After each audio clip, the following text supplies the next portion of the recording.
update on. I got a thing in the email today from Adam Stebbins, and it was a new schedule for when this and that thing is going to emerge. Okay, he still is talking about regulatory action. Yes, and the whole thing was. And I think that he must have a gun to his head. Well, And, League of Women Voters came out with the yeah, letters. you have to really feel for Adam. Adam. Yeah. At that November meeting, when you spoke at the county offices, the last thing he said, one of the last things, is that we'll keep meeting the fourth Tuesday, and everything was gonna be postponed until next November, but one of the emails I had from him, I think they're planning on moving by June or July. That's what it said. Yeah. 2 days after that November meeting, one of those, I don't remember which one it was now, called me at home. What the hell was this? Yes. Well, I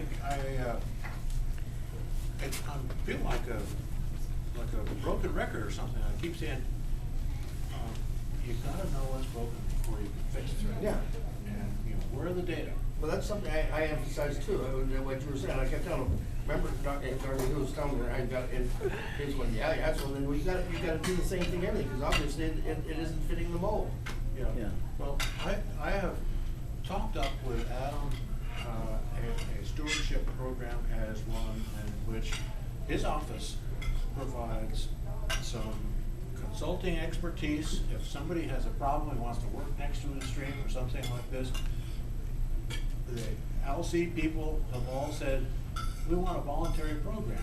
And that would mean, I would call Adam, I'd say, tell me what I can do here and stay within the rules. And he'd come out, and when he wasn't doing that kind of a consulting mission, he'd be out getting data to find out really if there's anything broken. And that's gotta be a dual function. And meanwhile, he gets to know the river. Right now, he has no possibility of getting to know the river. And I told him to do what you did on every single river that he seems to want to take control of. I want you to know, by the way, when we staked out a few of these recording thermistors in Mary's River, the behavior of Mary's River turned out to be a violation of DEQ rules. Yeah, how are you gonna prosecute God? It basically says that rivers don't behave according to the DEQ model.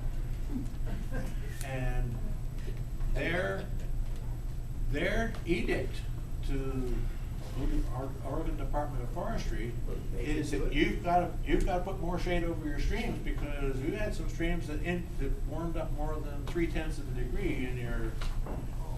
And wait a minute now. So we're trying to get the data organized and published in ways that the DEQ can't duck it. Yes. You should be sure to describe what the DEQ is planning to do planting trees.